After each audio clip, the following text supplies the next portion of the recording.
a la Unidad Operativa de Emergencias Médicas y Rescate del Benemérito Cuerpo de Bomberos de Costa Rica le gratifica presentar las conferencias desarrolladas en el Tercer Congreso Internacional de Medicina Extrahospitalaria Profesional.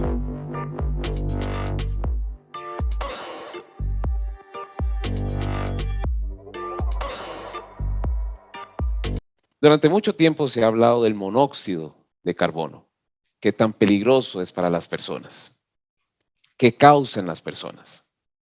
El día de hoy contamos con la presencia del doctor David Pérez Arce.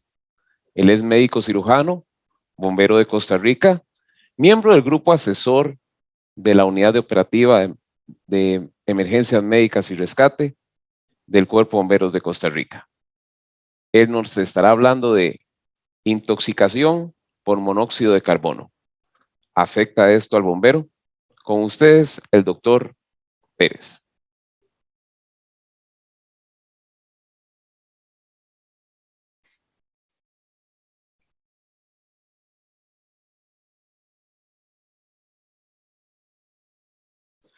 Muy buenas noches, gracias por la invitación al Tercer Congreso de Medicina Extrahospitalaria Profesional.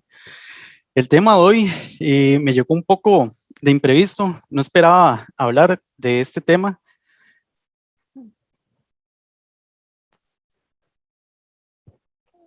Okay. Y en sí, la intoxicación de monóxido.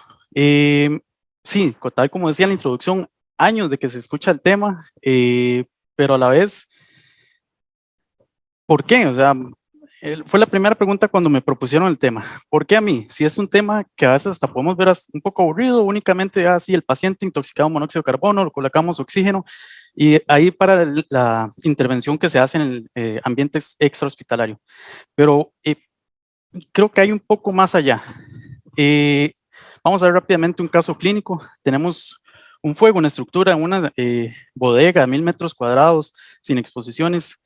Tenemos un bombero que llega, se dedica a hacer una entrada forzada en un ambiente con mucho humo.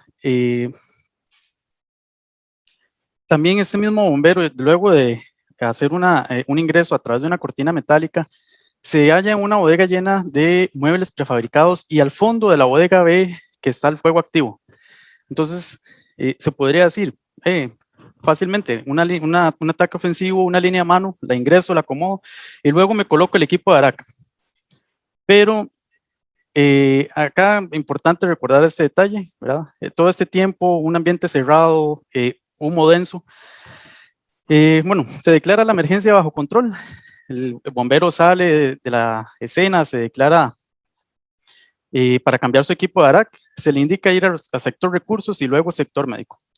Acá, ya cuando el bombero llega al sector médico, dice que presenta cefalea, náuseas, en algunos signos vitales, una oximetría ideal, 99%, una presión arterial elevada, leve visión borrosa, un trémor fino, sin mayor relevancia, logra deambular, y le dice al paramédico que desde hace meses venía un poco sedentario por una lesión en la rodilla. Y acá venimos al tema que creo que es de los principales puntos de este congreso, que es establecer un diagnóstico diferencial en el ambiente extrahospitalario. ¿Qué tenemos que pensar? ¿Cómo tenemos que expandir toda la semiología, el análisis de toda la información de la escena? Y fácilmente esta escena podríamos verla como, sí, no, era un bombero fuera de condición, lo único que está es cansado, o no, se está manejando una urgencia hipertensiva, está hipertenso, algunas alteraciones, le damos reposo. Y creo que es de los principales escenarios y la importancia de este tema, que nunca pensamos en una intoxicación de monóxido de carbono porque no sabemos reconocerla en el momento que la estamos presentando. Entonces, como bien dice en todas las clases de cursos médicos, el cerebro no ve lo que no conoce. Y creo que, como bien dice el lema de este congreso, hay que escribir un antes y un después en la medicina extrahospitalaria. Cada día es más demandante, cada día la sociedad nos urge a que en el ambiente extrahospitalario se inicie manejo médico que no puede demorarse, que interviene directamente en la mortalidad de un paciente, que no puede esperar a que sea en el ambiente hospitalario que se inicie todo este conjunto de intervenciones y que tienen una seria interacción en el desenlace médico de un paciente. Rápidamente, entonces, bueno, tenemos el fuego. Como bien sabemos, una reacción química que con desprendimiento de gases sumamente tóxicos, y acá hay dos, que de hecho, si buscamos en literatura, se le conoce como los gemelos tóxicos, que son los principales gases que están relacionados con intoxicación en ambientes de fuego. El cianuro, y abajo nuestro actor principal en esta conferencia, lo que es el monóxido de carbono. Hoy en día tenemos cambios importantes en todas las estructuras en las que atendemos emergencias que tienen que ver con fuego. Ya los materiales cambiaron, antes eran estructuras que tenían más construcción madera, cuero, telas, algodón. Hoy tenemos muchos materiales que ya tienen que ver con derivados de hidrocarburos, como por ejemplo plásticos. Esto ha provocado y se nota enormemente y se expone en mucha literatura cambios de temperatura. Y es interesante, muchos de ellos los exponen como múltiplos, y se ha visto que en una misma estructura, por metro cuadrado, se puede dar hasta un incremento del doble de temperatura debido a la diferencia en materiales de las construcciones actuales. También, por otro lado, la velocidad con la que el fuego arrasa una estructura es sumamente importante, y es que temperatura y velocidad están directamente relacionados con la química, ¿verdad? Con lo que es el fuego, y por ende nos va a dar más de sus derivados, o sea, más gases tóxicos. Y vamos directamente con el monóxido. Entonces, ahí lo vemos como muy divertido, como un samurái, pero realmente es algo a lo que le tenemos que tener mucho miedo. A presión y temperaturas normales, el monóxido de carbono es un gas sin olor, insípido, incoloro y no causa irritación, lo que lo hace prácticamente imposible que podamos reconocerlo.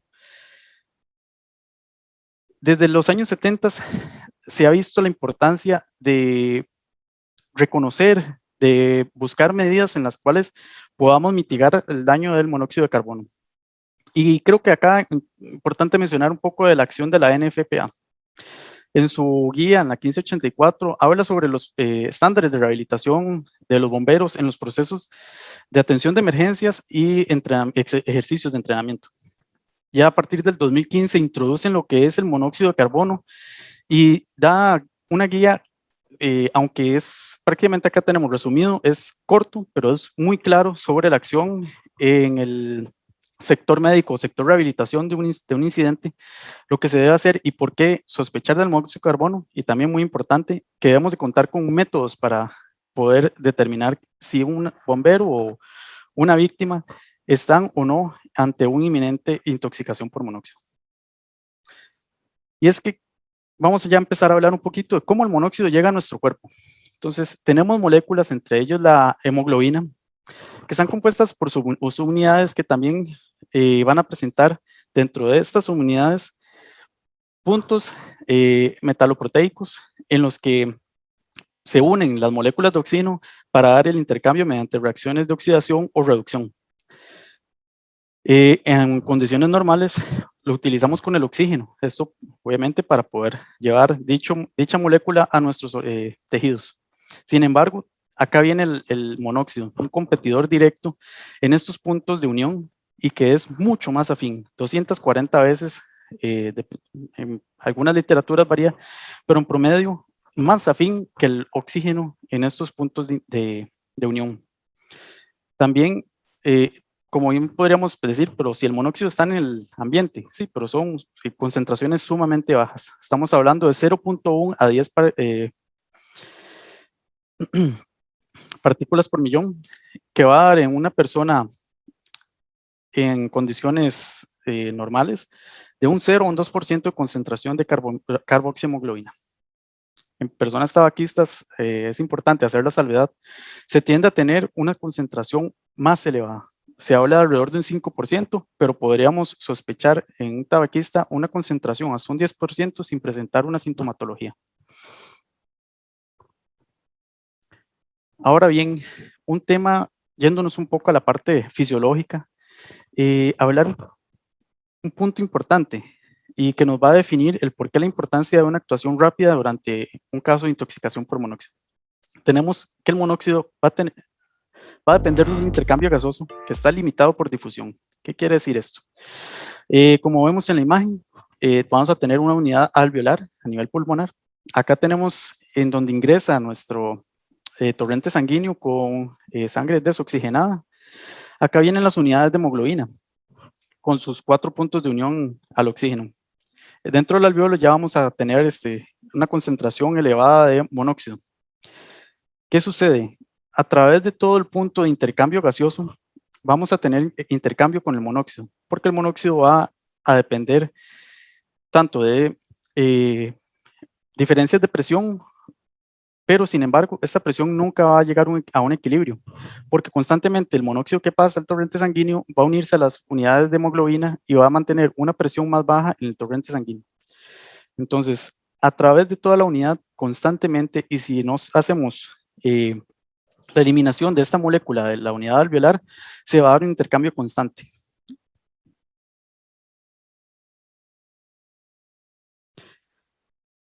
Volviendo también un poco a la fisiología, tenemos que recordar un poco de la curva de disociación de la oxígeno y en la hemoglobina. Tenemos muchos actores en este punto y que causan interacciones sumamente importantes. Hoy vamos a hablar principalmente del monóxido. Entonces acá tenemos cómo interacciona el monóxido con nuestra hemoglobina, causando un aplanamiento de la curva.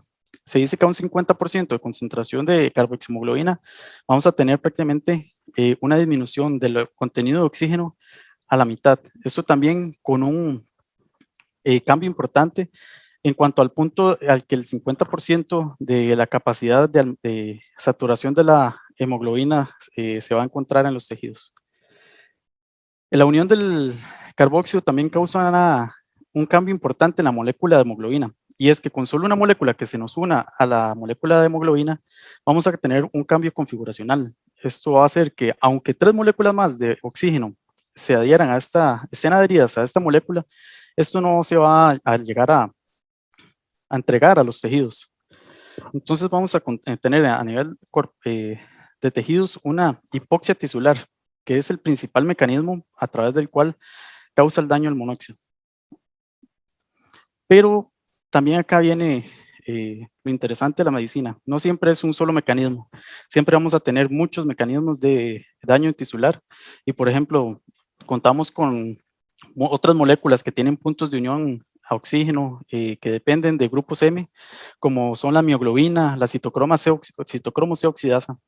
Entonces, importante mencionarlo tal como lo podemos ver en la figura, en las mitocondrias, en los cardiomiocitos. Acá va a presentar un cambio importante y nos va a aumentar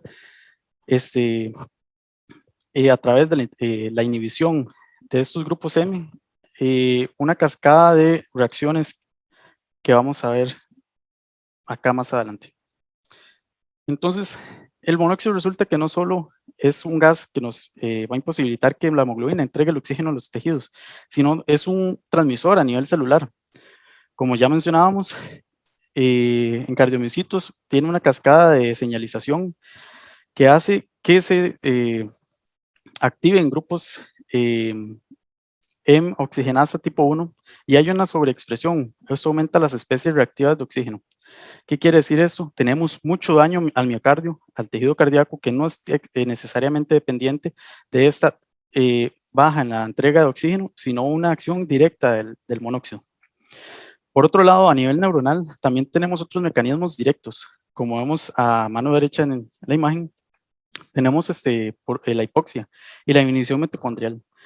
A la vez provoca una liberación de glutamato, lo que a través de los receptores NMDA causa apoptosis en puntos neuronales específicos, y además a través de oxidación de lípidos, que principalmente mieloperoxidasas, va a dar puntos de ataque y de degradación de bandas de mielina. En cuanto a la parte intravascular, acá también va a tener interacciones importantes. Va a ser un señalizador que va a activar neutrófilos. Estos a la vez van a tener una hiperactivación con iones oxígeno.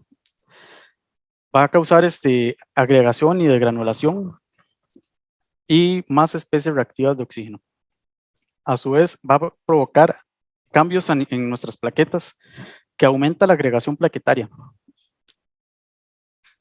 Todo esto en conjunto crea un gran síndrome, un daño sumamente extenso en todo nuestro organismo. No solamente, como lo he dicho repetidamente, es una deficiencia de oxígeno tisular. Es que estamos activando tantas cascadas de respuesta inflamatoria, de productos de oxidación tisular, que nos vemos en un cuadro sumamente complicado. Entrando un poquito en la presentación clínica de los pacientes, se habla en mucha literatura de la triada clásica. Se habla entonces dentro de esto de síntomas asociados, una exposición clara a los compuestos o derivados del fuego y una medición de los niveles de carboxihemoglobina. Como lo pongo en las imágenes, normalmente se habla para medir niveles de carboxihemoglobina de aparatos muy tecnológicos, y solo vemos en el ambiente hospitalario. El espectrofotómetro normalmente es lo que se pensaba o era nuestra herramienta para ver cómo estaban los niveles de carboxihemoglobina. Dentro de los síntomas asociados está la cefalea, vértigo, fatiga, náusea, vómito, dolor torácico, disnea, alteración del estado mental o pérdida de conciencia. Pero es que acá tenemos un cuadro que es sumamente difuso. Dependiendo de la severidad de la intoxicación y de la respuesta de cada organismo a esta concentración de monóxido, vamos a tener un rango de respuesta que no depende directamente de la concentración. Cada organismo va a tener una respuesta sumamente diferente y ante una misma concentración de monóxido podríamos tener un caso leve o un caso muy severo que se pueda presentar con un choque indiferenciado. Hablando de casos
Muchas gracias por acompañarnos. Los esperamos en el próximo Congreso Internacional de Medicina Extrahospitalaria Profesional.